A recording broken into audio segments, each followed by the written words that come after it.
Yeah, welcome to Simply Bitcoin Live. We're your number one source for the peaceful Bitcoin revolution, code breaking news, culture, and manic warfare. We will be your guide through the separation of money and state.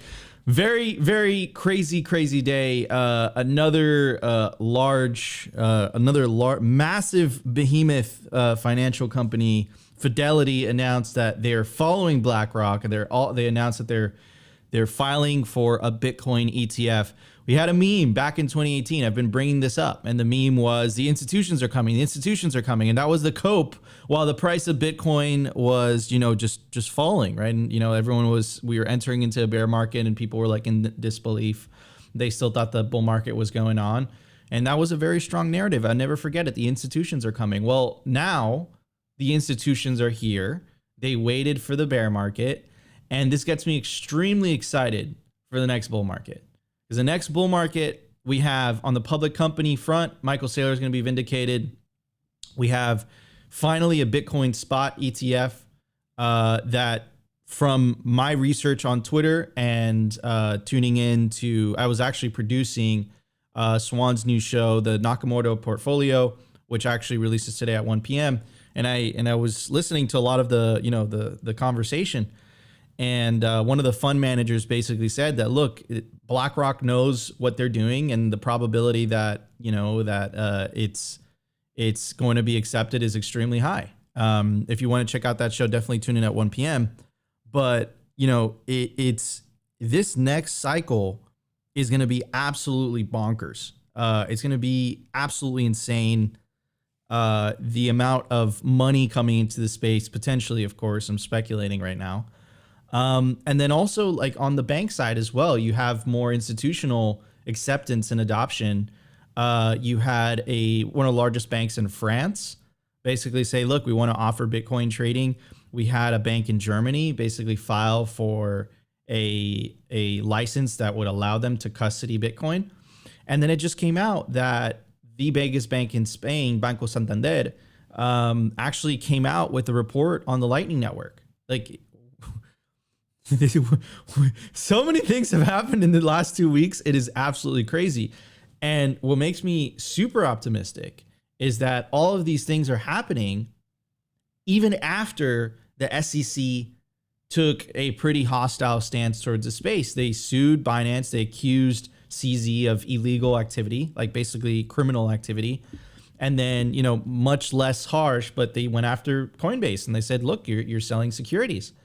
And even after all of that, all these institutions are just like, you know what? I get it, but Bitcoin's incentives are irresistible. And that's why I believe Bitcoin is inevitable. Anyways, before we start the show, I want to bring up my legendary co-host, always optimistic, always with a giant smile on his face. He's in HD nowadays since he's upgraded his internet. How you doing, Opti? I'm doing good, bro. It's always good to be here, man. But hey, Nico, shouts out to my boy Mike, because he told me that I need to get stupidly bullish every time in the beginning of the show. So the institutional floodgates are here. Let's fucking go. All right, guys. We've been saying this for a while. It's been a minute, but obviously I think it's becoming very clear, at least to all of us Bitcoiners that have been around for a few cycles, that the institutions are not just getting here. They've been here. They've been watching. They've been learning. They understand what's going on. And now it's only a matter of time until the capital starts flowing and the number goes up. Meme comes to fruition again, guys. It's almost like Bitcoin didn't die. Number go up. I know everyone in the chat's like, no, I need number to go sideways so I can stack them sats. It's true. I feel you. But I feel bad for Yellow because he's been. Don't stop believing. Dude, you do not have enough Red Bull to keep the don't stop believing spaces going. I'll tell you. Legend. Anyways, I want to bring up our very, very special guest for today. He was very kind enough to take me fishing with him. And we caught a bunch of yellowtail snappers. It's after the last two. That's after the first 2 minutes, so I could say it. We fucked up some fish with a buddy of mine, also dear friend Alex Stanczyk, the legendary host of Cafe Bitcoin. We went on Steve boats and we fucked up some fish. We caught a lot of fish, didn't we, Steve? We sure did. And we also saw some other fish fuck up some other fish. Yeah, yeah. There was a barracuda that just came out of nowhere and it just like bit this fish in half. It was absolutely crazy. Oh, I should have got my girlfriend to send me the video so I could have played it. But anyways, Steve, that was a blast. That was a great time. But we're bringing on Steve today because Steve has a very interesting story. But we're gonna save it for the culture. Steve, thank you so much for joining us on Simply today. Thanks for the invite. And Opti, you ready?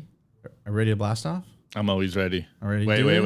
Before we go. Rocket ship, get on board. not the bomb one. Oh man. Oh, did you want this one? We should actually put like rocket ship sounds. Anyways, everybody, no more delay. Let's Oh, straight. I can do that. I can do that. Let's do it straight into the numbers. Let's do it. The Bitcoin numbers. Brought to you by NODL. At this point, you should be running your own Bitcoin node. If you don't use your own Bitcoin node, you're trusting someone else's. Run your own version of Bitcoin Core, the Lightning Network, Whirlpool, and Dojo, all from the comfort of your own home. And if you're a digital nomad, you have absolutely no excuse because now you can run a NODL through a virtual private server. Visit nodl.eu today. All right, everybody, I want to tell you about the largest Bitcoin conference on the face of the earth, Bitcoin 2024. It's not going to be in Miami this year. It's going to be in Nashville, Tennessee, July 25th through the 27th, 2024. It's more than a year out. So you get your tickets now, you get your, you get your housing now, you get your Airbnb, you get your hotel. You're going to get a much better deal, and you're going to get a better deal on the tickets as well because you can take advantage of the early bird special tickets. For a GA, it's only $299. For an industry pass, which it's only $749. If you're looking to get a job in the space, I definitely recommend the industry pass. It's 3 days instead of 2. And for the whale pass, if you want the whole whale experience, it's about $4,499. And you can take advantage of the promo code SIMPLY to get an even bigger discount. You get 10% off the already discounted tickets. Anyways, at the time of recording, the Bitcoin price is 30,510. Sats per dollar is 3,278. Block height 796,176. Reachable Bitcoin nodes 17,096. Blocks to halving 43,824. Halving estimate April 20th, 2024. Total Lightning Network capacity 5,442 Bitcoin. Capacity value 166 million. Realized monetary inflation 1.76%. And the market capitalization of Bitcoin right now, it's sitting pretty at $592 billion. That's billion with a B.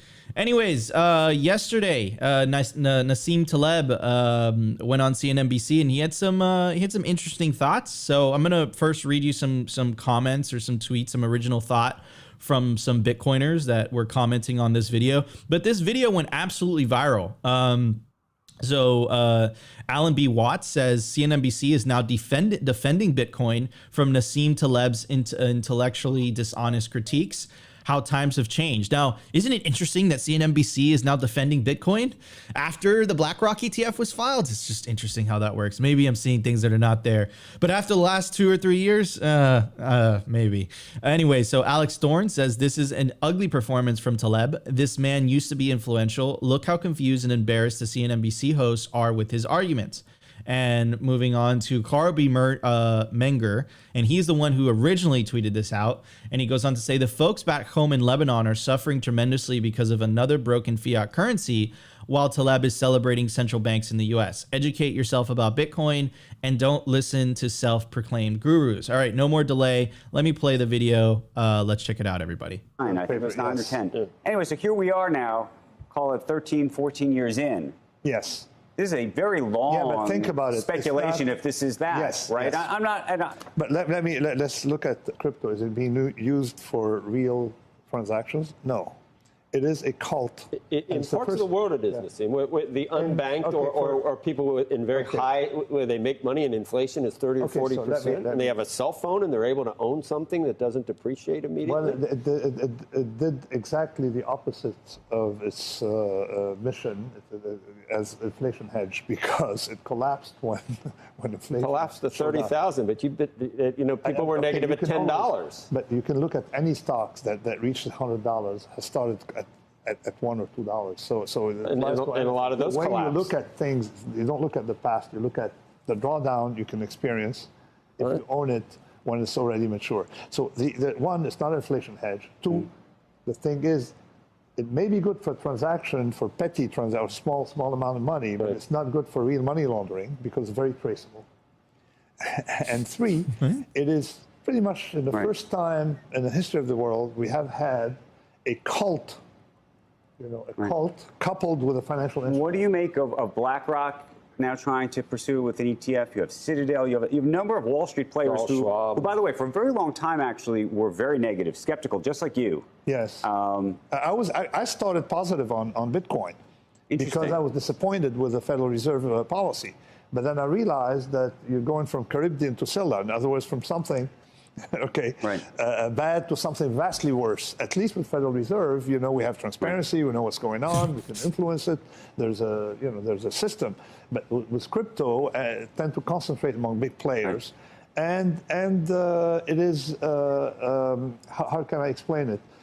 It's distracting, and effectively, what has happened thanks to crypto is we're going to have Fed now rolling out next month. We're going to have the central banks are focusing on making transaction both easier and faster for individuals. Okay, so a lot to break down now. A lot to break down there. I actually took notes. I usually don't do this, but first thing he said was cult, right? How is central bank? Okay?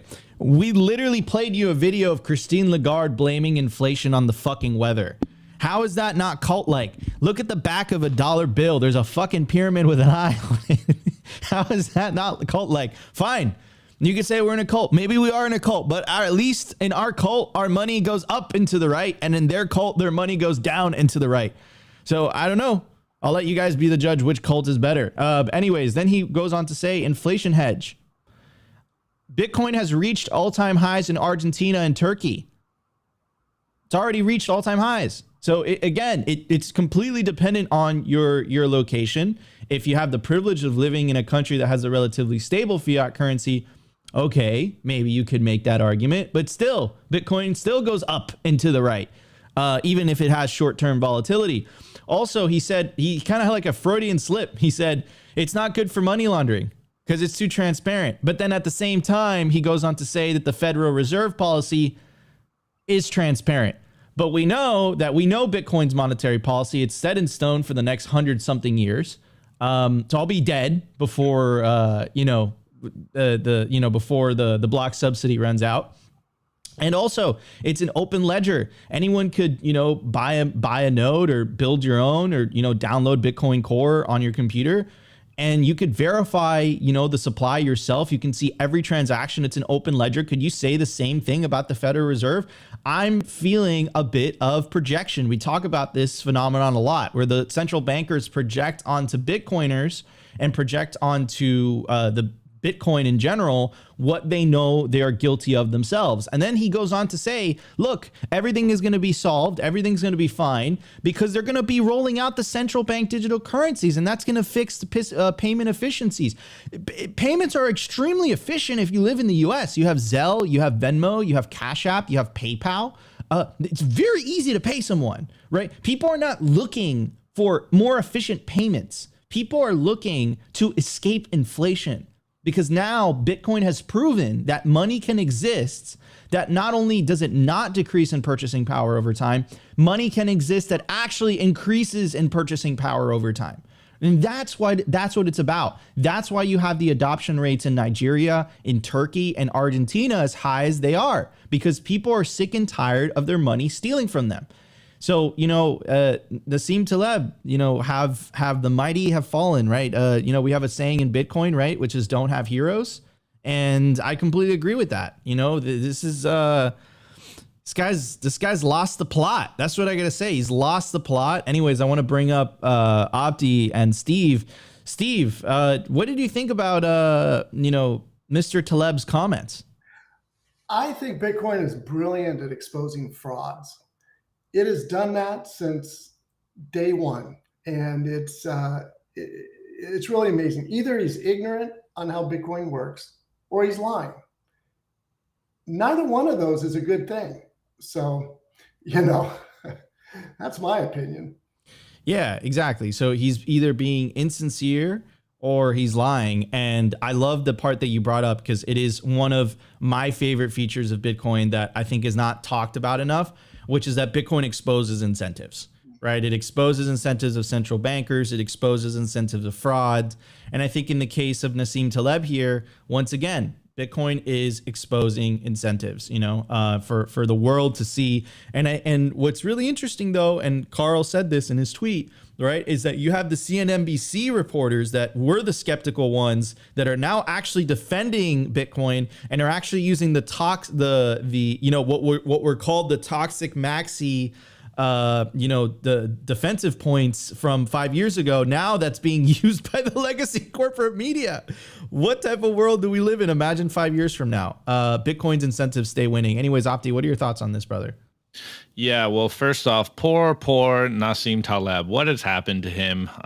He wrote literally the first intro or preface of the Bitcoin Standard. Apparently, he didn't read the actual book because the Bitcoin derangement syndrome is real. And what is he even saying in that 2 minutes? I don't even think there was a tangible thought in this. It was just a bunch of seething and coping. And how can you be anti-central banks and now be a Fed supporter? I don't get how he completely did a 180 on his takes on Federal Reserve bad, but now, hey, Bitcoin is worse. So I think it just kind of goes to the whole idea of the, Bitcoin derangement syndrome. If you don't know what it is, he probably sold his Bitcoin or something. He tried to trade his Bitcoin. He's one of the greatest risk traders in the world, apparently, because he smells his own farts. And he probably got absolutely wrecked. And now he sits here and he's taking an anti-Bitcoin position. And not only that, every single one of you guys out there that constantly shit on him on Twitter, he just digs his heels in even deeper. And shouts out to Joe Kern because he's a Bitcoiner for real on CNBC.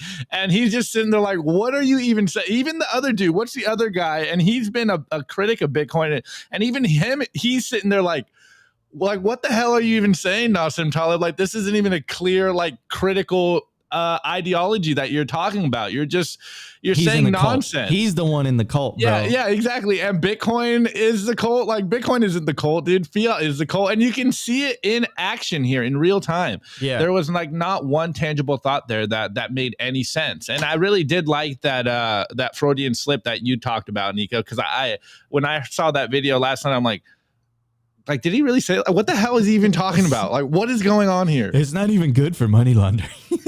What? Oh, man. Dude, this is crazy. This is crazy stuff. Anyways, everybody, no more delay. Let's jump straight into the news. We got a lot to check out. We got a lot to talk about. Let's check it out. All right. The Daily News. The Daily News is brought to you by Blockstream Jade. Built by Bitcoiners for Bitcoiners. It's an open source hardware wallet for the cold storage of Bitcoin.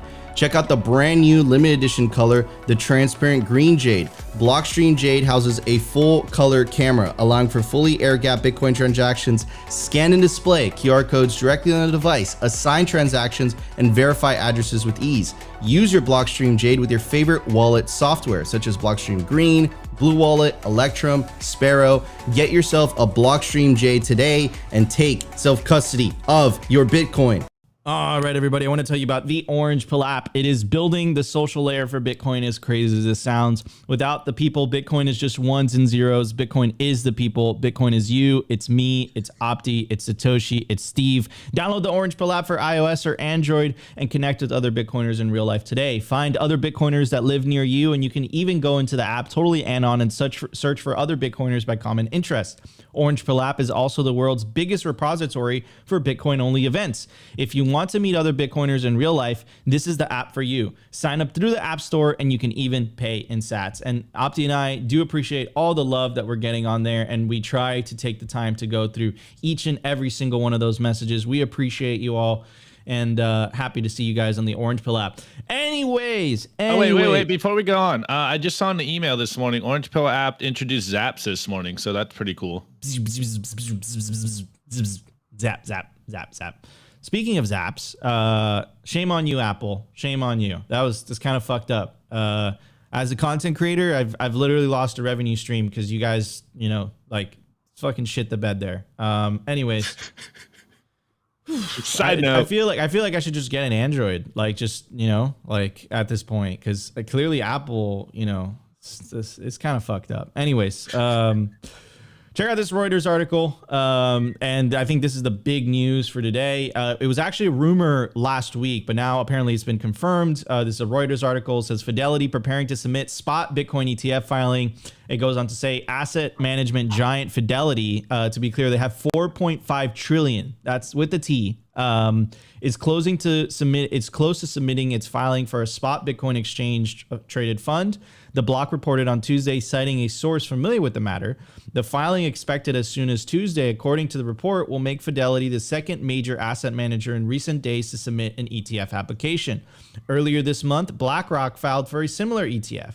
The filings have been viewed as a vote of confidence for the crypto space. And that's why I believe the CNBC reporters were like, hey, you know what? Bitcoin is actually a good thing.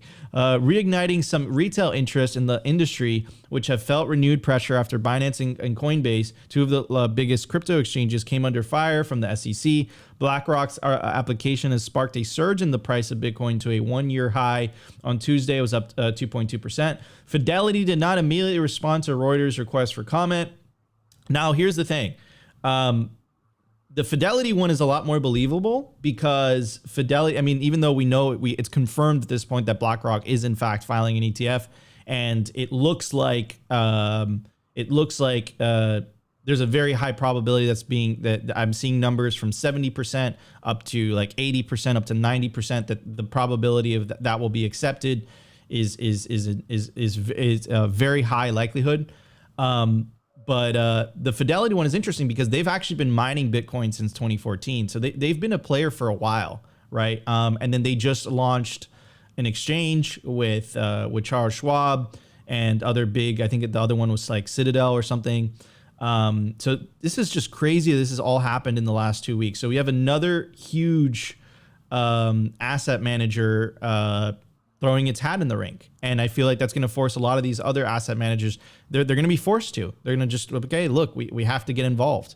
And I think that's exactly what you're seeing. And you're not seeing this from companies just like BlackRock and just like Fidelity. You're seeing this with banks as well. This is an article from Cointelegraph. It says HSBC rolls out cryptocurrency services in Hong Kong. We've been covering Hong Kong for the last week or so. They've been pushing hard for the city to be a crypto hub once again with the CCP's approval, right? Which is very interesting because the CCP is playing both sides. You know, they're taking advantage of the one country, two systems, where Hong Kong is this laissez-faire type of capitalist city. And in the mainland, right, there's a lot more social controls and stuff. But it looks like they have their feet on both sides, right? They want to take advantage of the NGU technology, attract the business, attract the innovation. But in the mainland, they still want to keep their people controlled, right? So it's just interesting how Hong Kong is being that hub. I saw a picture of the Winklevi twins, because they're getting heat here in the U.S. of potentially setting up shop in Hong Kong. We know that some Hong Kong officials have directly reached out to Coinbase and said, hey, if you're getting kicked out of the U.S., come here, do business here. I think that'd be a catastrophic clusterfuck for the U.S. if they lost business to their main political rival, which is really, I wouldn't say China, I would really call it the CCP. It'd be shitting the bed, so to speak. But it's not also HSBC in Hong Kong. It's also a financial giant in France. Also registers for taking Bitcoin into custody. We covered this as well. It's not only France, it's not only in Hong Kong, it's not only HSBC. Also Deutsche Bank, which is the largest bank in Germany, also applied for a license to custody Bitcoin and shitcoins. And I think the big news for today, and I think Saylor is finally, he's looking at this, is Spain's largest bank, Banco Santander. So you have one of the largest banks in France. You have a huge bank you have HSBC, you have Deutsche Bank, and now you have the largest bank in Spain also looking at Bitcoin saying, hey, this Bitcoin stuff is pretty dope. And then connect the dots with the CNBC reporters that are now literally using the quote unquote toxic maxi talking points to rebuke Nassim Taleb. I think the writing's on the wall. I think it's really fucking safe to say at this point that the institutions are here. Anyway, so Michael Saylor quote tweeted this article by Forbes, and he says Spain's largest bank, Banco Santander, estimates the Lightning Network is capable of processing millions of transactions per second, 100 times more than Visa. And here's the official announcement. It goes on to say, Santander, Spain's largest bank, recently announced the start of Digital Assets 101 series for customers and prospective investors. Bitcoin advocates were impressed with the bank's writing, latching onto Santander's introduction to Bitcoin Lightning Network as an example. The Lightning Network is a layer built on top of the, no, you guys already know the deal with that. It goes on to say, and this is how I know like Bitcoin stuff is kind of becoming, you know, it's seeping into the mainstream. Here's Amboss. I'm pretty sure this is Justifer, who literally was part of Opti's Bitcoin kindergarten. Holy cow, have we all grown up, so to speak? Cited in Forbes, literally talking about Lightning as well-known companies who have adopted Lightning, but said they did so in response to El Salvador's Bitcoin legal tender, and he's referring to McDonald's and Starbucks, which, you know, have adopted Lightning in El Salvador because El Salvador is Bitcoin is legal tender in El Salvador. Justifer goes on to say that companies like MicroStrategy and Santander are recognizing the potential of Lightning based on the technology.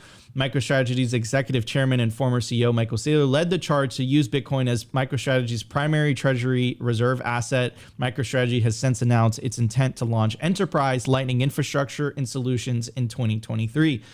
Boy, does the future look bright. And I'm going to end it with a meme. Sometimes memes are the most effective way of explaining things very, very rapidly.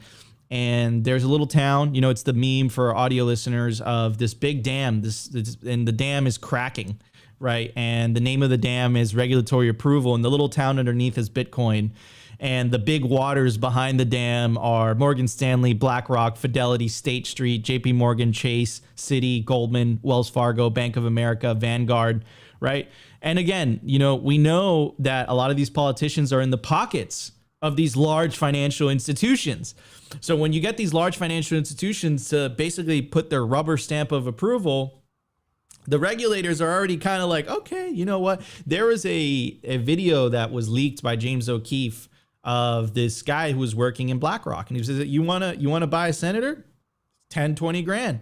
You know, you want your stuff done? We can get it for you. And the guy worked for BlackRock. This is a company that holds a huge percentage of every Fortune 500 company, is an incredibly influential player in the game. And now they're entering into the Bitcoin space. And this is something that we've been saying was going to happen for the last couple of years. And the reason that we knew that is because Bitcoin's incentives stay winning. I think Bitcoin has the best incentives out of everything else. And I think that's why it will continue to win. Anyway, Steve, what are your thoughts on this, man? Are we seeing things that are not there? Are we just a crazy bunch of Bitcoiners maybe seeing some things that maybe we're imagining some things? What are your thoughts? I don't think so. I think you're spot on that one. I'm seeing the same thing you are. Yeah, and let me ask you something else, Steve. Well, so does this surprise you at all that these big players have come into the space and because in the case of BlackRock, Larry Fink was literally talking shit about Bitcoin. You know, I think it was last cycle, it was like 2017, 2018. He's like, Bitcoin is only useful for money laundering. Boy, oh boy, did they do a 180? Does that surprise you at all? No, because it started with the little or the smaller players.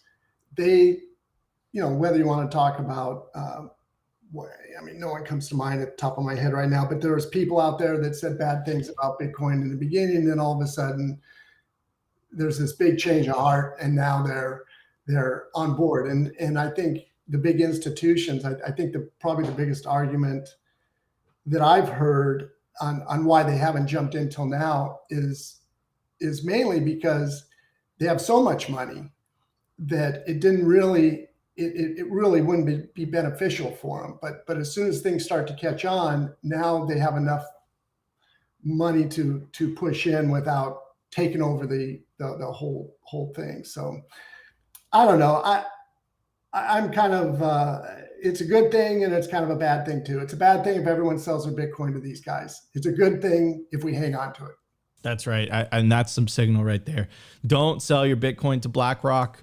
Mine Bitcoin, earn Bitcoin, buy Bitcoin, take that Bitcoin into self-custody. If it's not in self-custody, it's not really yours. It's an IOU. But I want to kind of go back to what you were saying, Steve, and I really think you hit the nail on the head, which is I think that a lot of these institutions were not quite interested before because I guess the argument that you're trying to say is that the space wasn't big enough. The market cap of Bitcoin wasn't big enough. And because it wasn't big enough, they didn't feel comfortable. Is that what you're saying? Could you elaborate a little? It was insignificant to them. Gotcha. There just wasn't a big enough market for them. But as the market gets bigger, and it's not, I mean, it's growing now, but you can see the momentum building.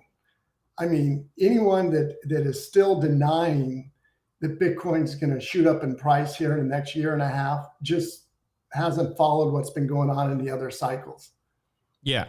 100%. 100%. What are your thoughts on the diminishing returns theory, right? Which is this kind of concept where, Bitcoin's reached this crazy market cap. So the opportunity's not there.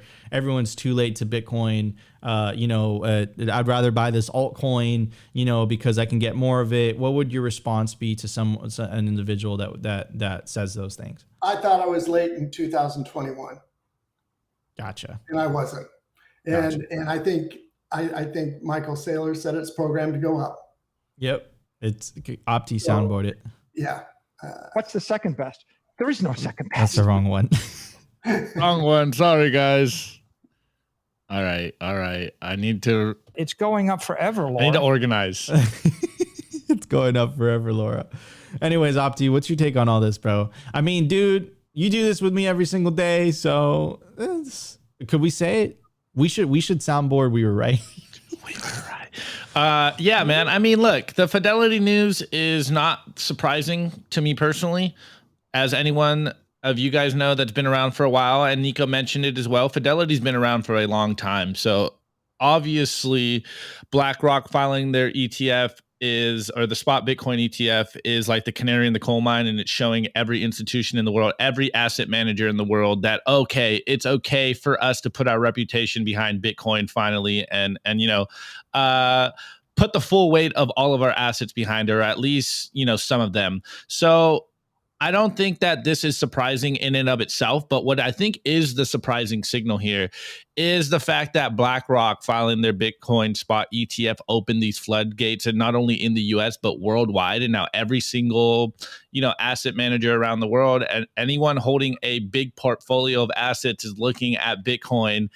And I think this next few years are going to be absolutely crazy. The gradually then suddenly meme is living up to what we know to be true, and Bitcoin is slowly but surely taking over. So as a Bitcoiner, again, I think we said this last week or whenever the whole BlackRock news came out, like, you front ran BlackRock, and now just sit back, keep stacking, make sure your Bitcoin is in cold storage, make sure you are secured. And, make sure you don't drop your sats for anything as the price goes up, because there will be that temptation. But first, or before I go on, shouts out to my boy Justifer. Let's go. Bitcoin alumni in Forbes. Like, this is crazy, man. Dude, the Bitcoin alumni class is strong. Bro, there are some legends born out of Bitcoin kindergarten.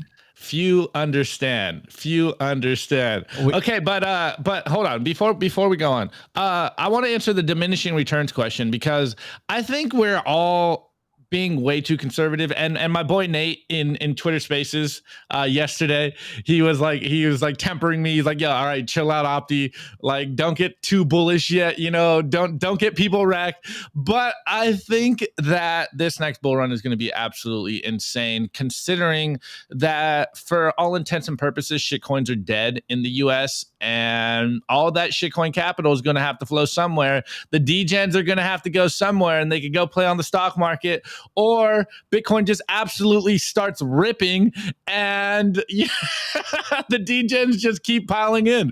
So, hey, I know, shitcoins, it's a global game, but it really does feel that this cycle, all the capital is going to get funneled into Bitcoin. And I think, history doesn't repeat, but it does rhyme.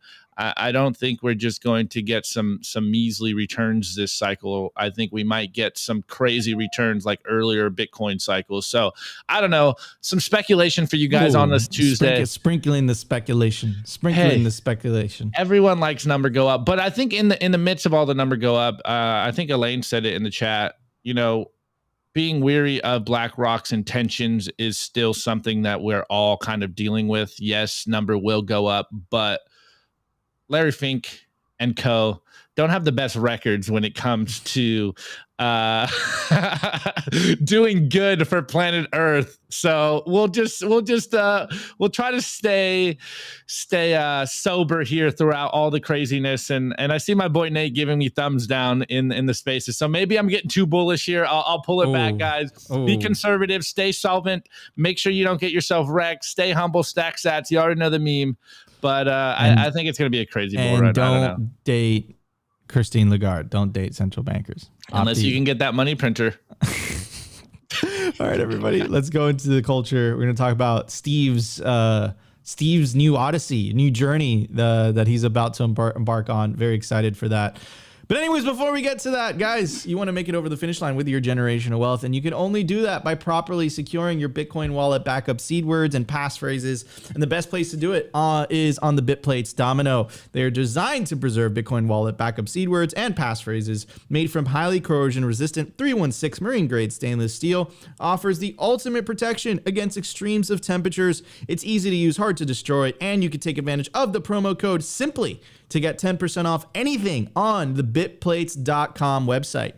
Anyways, everybody, no more delay. Let's jump straight into the culture, everybody. The Daily Culture. Brought to you by SwanBitcoin.com. Swan is the best way to build your Bitcoin stack with automated Bitcoin savings plans and instant purchases, serving clients of any size from $10 to $10 million. We love Swan because they incentivize self-custody and dollar cost averaging. What are you waiting for? Visit SwanBitcoin.com today. All right, guys, I also want to tell you about Swan's new offer. Bitcoin is generational wealth, and you can secure your bright orange future with the Swan IRA. Real Bitcoin, no taxes. Swan offers both traditional and Roth options to best fit your need. Create your IRA and start adding Bitcoin in less than 1 minute. Transfers and rollovers are available. Swan's Bitcoin experts will get you set up with no transfer fees and no minimum balance requirements. This is the real thing, not an ETF or other derivative. Get the real thing and get it at Swan. Go to swan.com/IRA for more details. Build your legacy your way. Check out the Swan IRA. And if you have any questions, doubts, or concerns, you could always send me a Twitter DM or a message on the Orange Pill app. Anyways, Opti, it's all yours, my friend. Let's go. Okay, so before we get into your notes, Steve, I think it's very wine fitting. In the chat. Wine is in the chat. I think it's very fitting to start at the rabbit hole, at your rabbit hole journey and how you got into Bitcoin in the first place, because I get a lot of flack because people think that that I hate on the boomers out there, but I just understand the dynamics at play here. And, the boomers wrecked the world. But as an older gentleman and as a Bitcoiner, I am a huge fan of anyone that gets Bitcoin. So where'd the rabbit hole journey start, and how'd you fall down the rabbit hole? I'm way down the rabbit hole. I mean, I'm so far down, there's no going back. As a matter of fact, my oldest daughter is listening right now, Kate. And the other night I was talking with her, and you know what she said? She said, when you talk with Dad, all roads lead to Bitcoin. So no matter what we're talking about, we're going to somehow end up on Bitcoin. So that's, that gives you an idea how far down the rabbit hole I am. So my Bitcoin journey started, 3 years ago, 3.5. It's when Bitcoin was about 3,000 or so. I think it just hit a low. And I got a call from somebody that I know, that I trust. And he said, hey, Steve, Bitcoin's at $3,000 right now. I think you ought to look at putting some money into that. And I said, yeah. Okay, great. And then, we were kind of looking at, we were trying to figure out, we were living in North Miami at the time. We were trying to figure out where we were going to live. So we ended up buying a house, and, I forgot about all the conversation and just went on with my life. A year later, same gentleman calls me and says, "Hey, Steve, I hope you bought that Bitcoin like I told you." And I went, "No, I didn't." He said, "Well, it's over 20,000 now." And I went, "Oh boy." And at that moment I decided I better start learning something about this. So I spent the next 2 years, actually through today, just watching as much as I could, as much content as I could get my hands on. Even the shit coins and all that stuff, just learning the space, learn some tough lessons along the way. But at the end of the day, that's how I, became a Bitcoiner. Now, I came for the money originally, but Bitcoin is so much more than that. So that's where the next move comes in place. And we put our house up for sale here in South Florida, and we will be moving to El Salvador as soon as that happens. And we're doing that for several reasons. One reason is because we want to be part of the movement down there. I mean, that is the hub right now. It's safe. It's trending upwards. We were down there in April, and went from we spent a week down there, and the first 3 days were spent driving, covering ground across country. The country's not that big, but we covered from Santa Ana by the Guatemala border down to La Union and San Miguel down in the east part down by Honduras. So we covered all that. We looked at areas. I was always looking for, and my wife too, we're looking for kind of signs of maybe things not being so safe. We didn't see that. It's unbelievable what's going on down there. The construction projects, the infrastructure projects that are happening are everywhere. Now, they may not be things that you're going to be looking at, but I can tell you a couple of years from now, you're going to start seeing that place just take off. And I think most of the world's going to say, man, where did this come from? And it's because of all the investments they're doing now in the infrastructure. So anyway, that's so back to the reason why we're moving down there. First reason, of course, they're on the right track. We want to be part of the movement there. The second reason is my wife is Colombian. So she's from Colombia originally, and her family still lives down there. And El Salvador is midway, kind of halfway between the United States and El Salvador. So it works that way.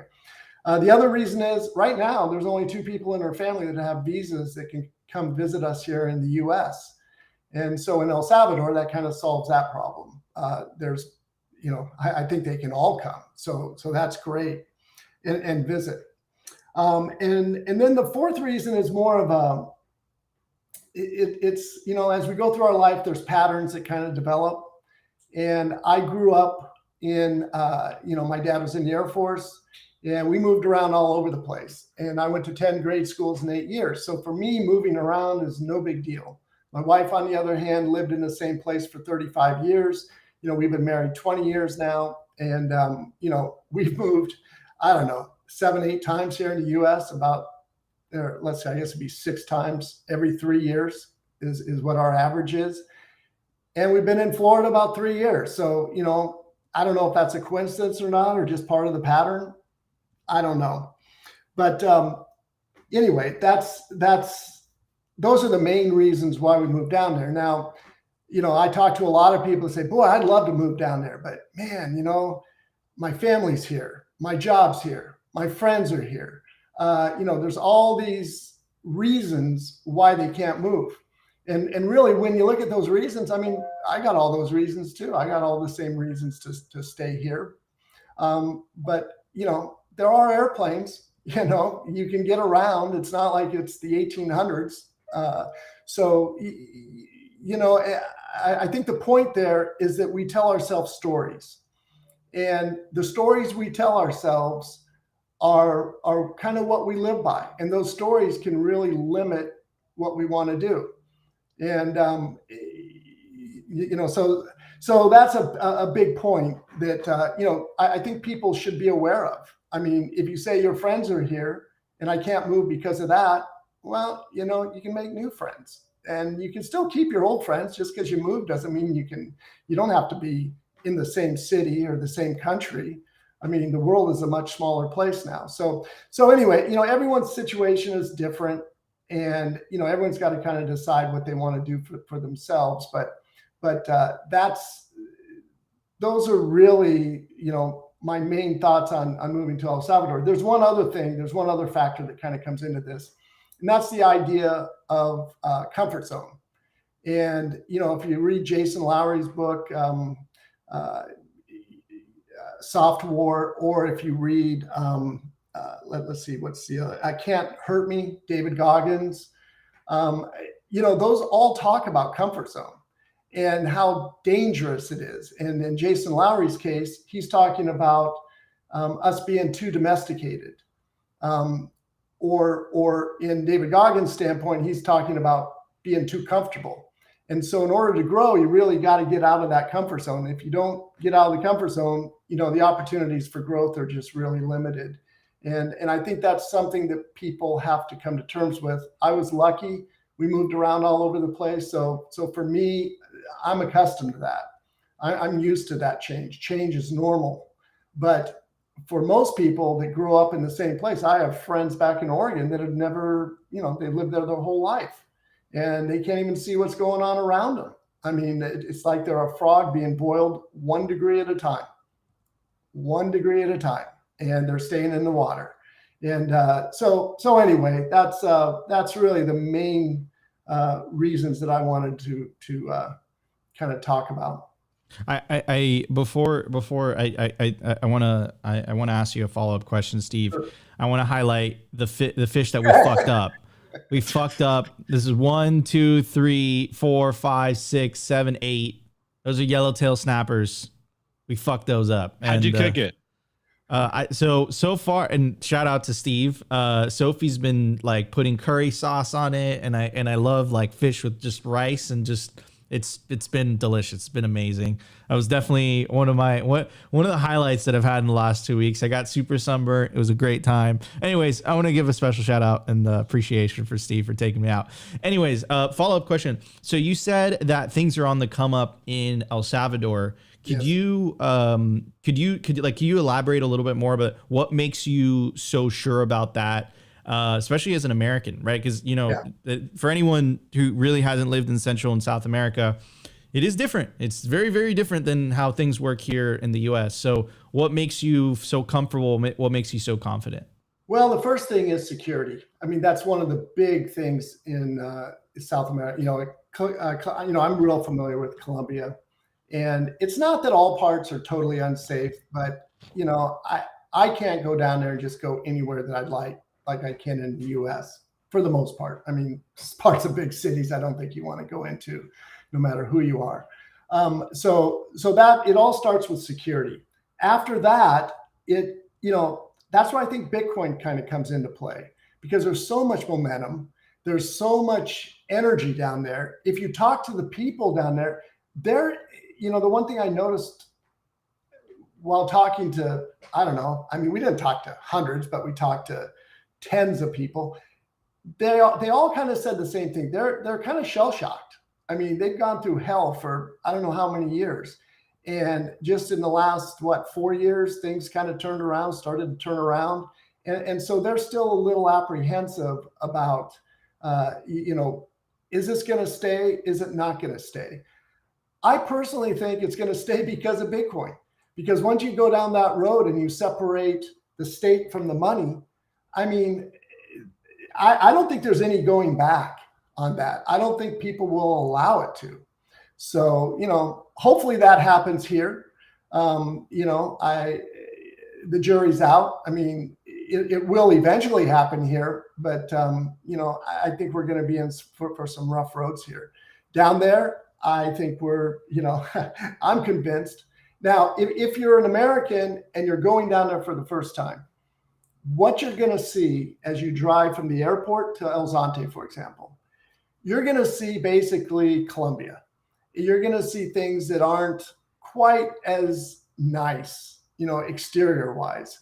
You're going to see, it's not going to look like upscale. but once you get past that and you dig down a little deeper, I mean, well, I could go into that story, but I won't.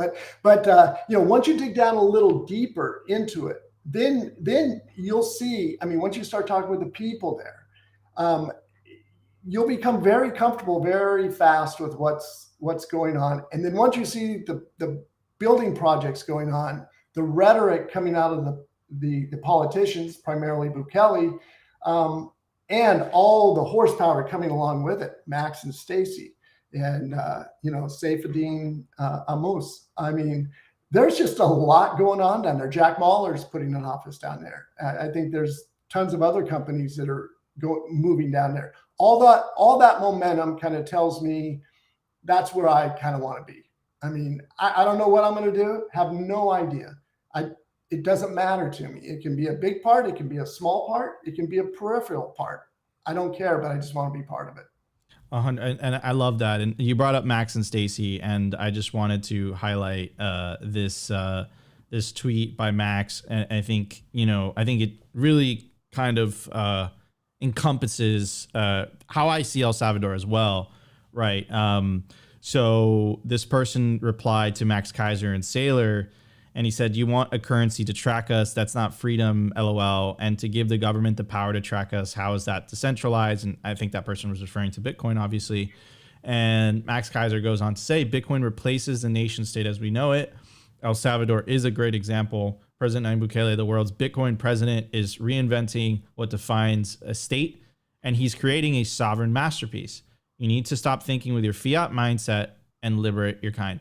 And mind you, this is the theory from the sovereign individual, which I recommend every single Bitcoiner to read this book, because they predicted this back in the 90s. They said information technologies was going to change the way the relationship between the individual and the state for two reasons. Reason number one, which is a theme that we've covered on the show tremendously, the disintermediation of information, right? Now with the internet, anyone could just have a platform, and they can communicate directly to you without going through an intermediary, which makes it incredibly difficult to control the narrative the way that they've been used to for many, many decades. And then also what Bitcoin is really is the disintermediation of money, right? And not only will governments lose their ability to control the money flows like they've been used to for many, many decades, but they'll also lose their unique privilege of being able to create money for free that the rest of us have to work for, right? And that is going to fundamentally change how society, how this is going to change the human experience, right?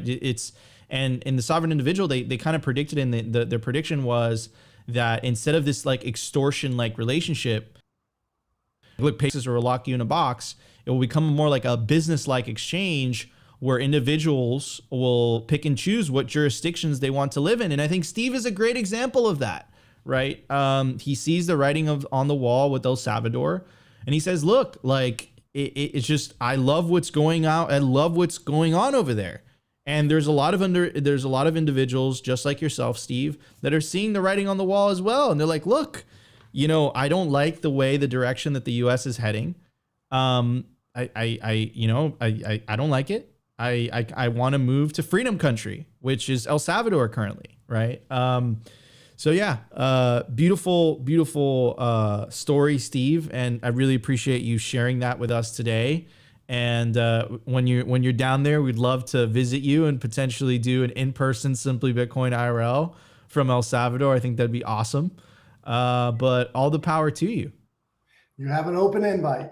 I appreciate that, man. Appreciate that. Anyways, Opti, is it time for some memes, bro? Yes. All right. Let's do it. Let's do it. Boom. The Daily Meme Review. Brought to you by Kaboom Racks. I get this question all the time. Nico, where should I buy Bitcoin miners? The answer is Kaboom Racks. It's the best place to buy Bitcoin miners. That's where you're going to find the best deals and the best prices. Start your mining utopia today. To check out their racks, you got to go to t.me/Kaboom Racks. Join their Telegram group and start your mining journey today. Kaboom Racks. All right, Opti. Wait. Before we go, Planet Earth is asking Steve, will you be surfing down there? Did it pop up? Possibly. I'd like to. You got to. I was gonna chime in, but Nico got very serious that all you got to do is chill out by the beach on a hammock, and you're living the life in El Salvador. That's all you need to be doing. Okay, all right. Anyways. Kaboom Rex. What's up, everyone? This is the meme review. It's your favorite portion of the show, where you send us memes on Twitter. Tag me at Simply Bitcoin TV, and I will bring on the memes. It looks like I'm lagging over here. But anyways, bring me the memes in the Telegram groups, and I will cover the memes live on the meme review. Tweets are the bullets, memes are the artillery. We are in an information war. It is upon every single one of us to continue to spread the signal, get the calls of action out there, and ridicule the corporate press. Anyways, this first meme. I honestly did not connect the two that we were going to be talking about El Salvador today, but shouts out to my boys at the Having Party, MF on Twitter. Big Sean Harris killing it. And he goes, hashtag Bitcoin is a savings technology. And then we got Pawn Stars guys here, and it goes, friend, when Bitcoin hits 100K, you should buy a new house or car. And it's got the classic Pawn Stars meme where it's like, best I can do is buy more Bitcoin. This is the best I can do. Continue to stack. Okay, this next one is by @ThomasFarrer. And this is connecting yesterday's numbers to today's meme review. And we got the classic, you're going to be hired meme here. And it goes, does printing money cause inflation? And the person being interviewed goes, no, that's climate change. And then the guy hiring goes, you're hired. And it's got the European Central Bank logo on the door. This is how you get a job at the ECB. Bro, troll it, right? So it's like I wouldn't even use their word of climate change because you're kind of conceding it a little bit. I would say, does printing money cause inflation? No, that's the weather. You're hired. That's the weather. That's the weather. That is the weather. The weather is causing the money printer to go burr. Okay, the next meme is by the BTC Therapist, and it goes, it's time for a Bitcoin standard. And he's got a picture here, and we got 2009, and there's one person holding Bitcoin name. Maybe that's just Satoshi, or maybe it's Satoshi and Hal. And then we got 2013, we got a few more people, and then 2017, there's more people, and then 2024 is when the floodgates open up, and it is an incredible amount of people stacking sats, sending sats, and spreading the signal. Okay, the next meme is by RDBTC, and he goes, this is why no one invites me out. Hashtag can't stop, won't stop, hashtag Bitcoin. And we got Mr. Krabs and Patrick over here from SpongeBob, and he is just yelling at Mr. Krabs, and it is just the Bitcoin logo with exclamation marks. Maybe this is Steve. Maybe Steve's Patrick here, because all roads lead to Bitcoin. Okay, this next one, Nico, before you censor me, this next one is very family friendly, and this is by Pupper Toshi 2, and it goes, Becca is a keeper. And we got this girl here goes, what do men actually want? And then this girl responds, decentralized, censorship-resistant money, which can't be debased by the government. Yes, this is the way. Okay, and I had a feeling. Nico, I had a feeling we were going to be covering Nassim Taleb, because the latest rage on Twitter is that we are Bitcoin cult members, even though we've been talking about this forever. And most of us double down on the idea that, yes, we are Bitcoin cult members. Anyways, Fiat Maxi, Bitcoin is a cult. And then there's a picture of the dollar, and it has the all-seeing eye and Latin phrases. What the fuck is that shit, bro? Which one is the cult, bro? Which one is the real cult? That's some weird fucking shit. Amazing. Okay, this next one, this next one is a little less family friendly, but it's fitting. Okay, this is Bitcoinator, and it goes, you didn't see anything for now, keep stacking corn. And we got Homer Simpson here with a green candle, and this sign goes, the huge green dildo candle is near. Okay, all right. Drop your meme review score in the chat. It's that way. Yeah, and we will cover ours live. Okay, mine, I gave you a stack of Bitcoin Mag physical zines yesterday, but I'm going to give you this article by my buddy Joe Rogers. And wait, hold on. And it is, oh, you can't see it. Yeah, there we go. By the Numbers, Building Blocks by Joe Rogers. Obviously, there's a Pepe in there. You already know. Okay. All right, that's a good score. I'm gonna give it a Bitcoin Grove hat. Ooh. Yeah, that's my score. Anyways, Steve, what would you give those memes? It's got to be a school of 10 barracuda chowing down on some. I wish I had the video, guys. It was epic. We caught a fish, and then it got literally bit in half by a fucking barracuda. It just came out of nowhere. As we're lifting it out of the water. Yeah. It was underneath the boat. it was some National Geographic shit. Not gonna lie, it was pretty epic. Anyways, all right, guys. Before we get into the meme scores, I want to cue the epic music. All right, here we go, Opti.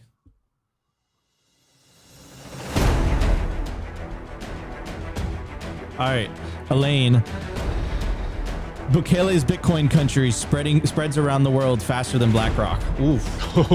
Snap. Elaine Shot coming with the fired. fire today. Okay, hold on. I'm finding the other ones. Here we go. Hammer Saw. I give the memes the hard drive full of Bitcoin lost in the garage dump. I think it was like $6 million worth of Bitcoin at the time. Bitcoin for Canadians. I give the memes a huge green candle. Pedro says a money machine from the European Central Bank. Anything that's coming out of the Central Bank of Europe is Opti's fault. Opti broke Christine Lagarde's heart. Read this one. Opti and Lagarde parting ways because of the weather. Weinicus, read by Nico. The huge green dildo candle is near. Fuck you, Wine. James Acito says, I'm going to give a Simply Bitcoin truth bomb. Boom, boom, boom. HODLcoin, I give the memes, those memes, Fidelity mining hash rate live since 2014. All right, Opti's secret folder, quote, central banks I would. Score, what's in Opti's secret folder? Nothing. But who's in Opti's super secret subfolder? Quote, the only central banker I actually would. Hammersaw, LOL. All right. Wait, no, sorry, that was the wrong one. It popped in too quick. All right, Planet Earth, give the memes a Taleb floundering like the fish out of the water. He is. Oof. All right, last one, and then we got to buzz it. Pedro Santos says, Opti really messed up my country. Yep. Blame all your woes on Opti. He's responsible. Somehow, some way, this is Opti's fault. He is single-handedly responsible for the central bank digital currencies being adopted in your country. Anyways, I want to give a very special shout out to our awesome guest, Steve. Thank you so much for joining us today. We really, really appreciate it. The best of luck to you on your travels and your new journey to the promised land of El Salvador, and really appreciate you coming on the show today. Well, thanks for the invite. And just so you know, we do have our tickets to the halving party. Ooh, okay. I'll see you there. Looking forward to it. And like I said, Steve, thank you so much for joining us today. Yeah, thank you, Nico. Appreciate it. All right, guys, thank you so much for tuning in to another episode of Simply Bitcoin Live. If you enjoyed the show, you know what to do. Smash that like button. If you feel like we provided you value, consider subscribing. But the number one thing you could do to push the peaceful Bitcoin revolution is share Bitcoin content. Don't share shitcoin content. That's counterproductive. Share Bitcoin content. Also, check out the new show that just dropped on Swan. It is called the Nakamoto Gauntlet. It is live right now, and it's featuring Greg Foss and Joe Carlasari. So check that out if you guys want more of a Bitcoin fix. If you want to continue with the Simply Bitcoin crew, join our Twitter Spaces, which Opti is going to be holding it down, which we are also co-hosting with our friends over at swan.com. Best place to build your Bitcoin stack. So definitely join those spaces if you want to chat. I already see TC in there, and a bunch of other Bitcoiners that I'm friends with. And maybe Steve joins us as well. So you guys are in good hands with Opti. But until then, I'll see you guys tomorrow for another episode of Simply Bitcoin Live. And we've got a very special guest coming up on Simply Bitcoin IRL tomorrow. I'm debating whether I should tell you guys. No, I'll tell you on tomorrow's show. Anyways. Dox it. Should I? Huh? No. Just tease him today. Okay. It's someone that you guys will appreciate and you'll really like. Anyways, no, I love you guys. I'll see you tomorrow. Another episode of Simply Bitcoin Live. Peace out, everybody. Peace. Boomerang.